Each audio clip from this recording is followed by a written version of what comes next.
Ratu Pantai Selatan atau Nyi Roro Kidul sudah tak asing lagi di telinga masyarakat Indonesia. Namanya begitu tersohor dan menggema dari ujung timur hingga barat. Sebagai ratu yang menguasai pantai dan laut selatan, Nyi Roro Kidul memiliki eksistensi yang seakan tak pernah ada habisnya. Mulai dari zaman kerajaan hingga teknologi modern, sosoknya masih tetap hidup dan melekat di tengah-tengah masyarakat. Hal itu tak mengherankan karena Nyi Roro Kidul memiliki segudang kisah yang menarik untuk selalu diperbincangkan. Sosok Nyi Roro Kidul sampai saat ini masih juga menjadi bahan perdebatan. Mulai dari tokoh bangsa hingga rakyat jelata, ada yang meyakini sosok Nyi Roro Kidul itu nyata, tetapi tidak sedikit yang menganggap itu hanya mitos tutur ataupun legenda. Sastrawan besar dan terkemuka Indonesia Pramudia Anantatur turut buka suara terkait hal tersebut.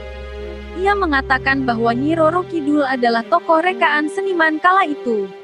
Tokoh ini diciptakan untuk menutupi kekalahan Mataram dari Belanda. Dengan menciptakan tokoh Nyi Roro Kidul, mereka seakan-akan masih memiliki kuasa akan pantai selatan.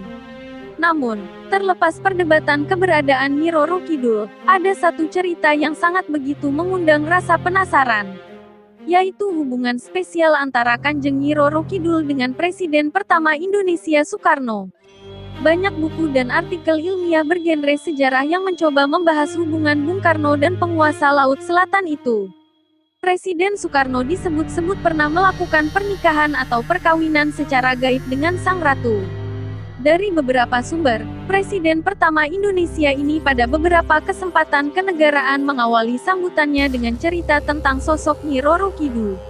Ratu Roro Kidul, Ratu dari Laut Selatan, Ratu dari Samudera yang dulu bernama Samudera Hindia, tetapi kemudian kita ubah dengan nama Samudera Indonesia.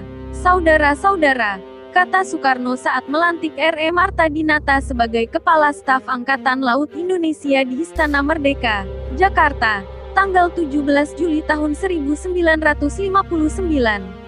Ia melanjutkan kembali kisahnya bahwa sejak zaman lampau, apalagi sejak zaman Mataram Islam, ada tradisi yang mengatakan bahwa raja bisa menjadi raja besar yang kuat, pimpinan bisa menjadi yang kuat, jikalau beristrikan Ratu Pantai Selatan.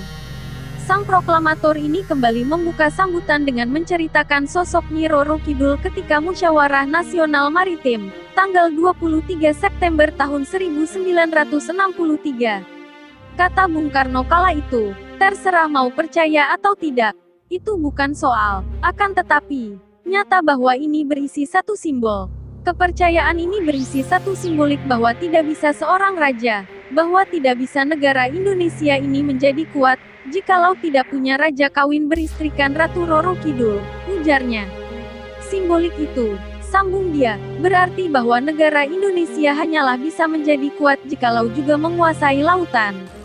Jikalau negara Indonesia ingin menjadi kuat, sentosa, sejahtera, harus kawin juga dengan laut.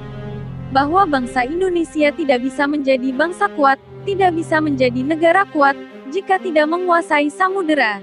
Jika tidak kembali menjadi bangsa maritim, tanda Soekarno. Tidak sebatas itu saja, hal tersebut diperkuat dengan cerita para penduduk yang tinggal di pantai Citepus, Pelabuhan Ratu, Sukabumi, Jawa Barat.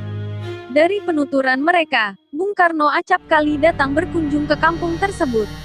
Pada 1960 dibangun Istana Presiden Republik Indonesia di kawasan itu, persis di bibir pantai Citepus. Namanya Pesanggerahan Tenjo Resmi.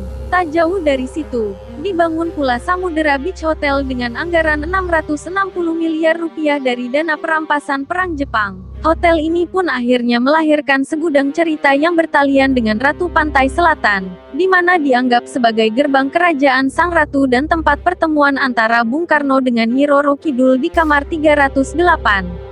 Pernikahan antara Bung Karno dan Nyi Roro Kidul juga tertulis dalam buku Dunia Batin Dua Macan Asia, Pengalaman-pengalaman Spiritual Bung Karno dan Pak Harto, 2014. Di buku tersebut diceritakan bahwa kawin disimbolkan sebagai upaya Bung Karno memperkuat bangsa Indonesia dari segi maritim atau laut sebagaimana pada zaman Kerajaan Majapahit dulu.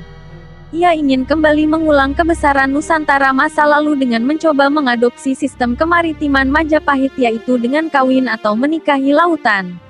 Artinya manusia Indonesia mesti menyadari bahwa mereka hidup di negara maritim yang besar sehingga harus berkolaborasi dengan laut bila ingin jaya.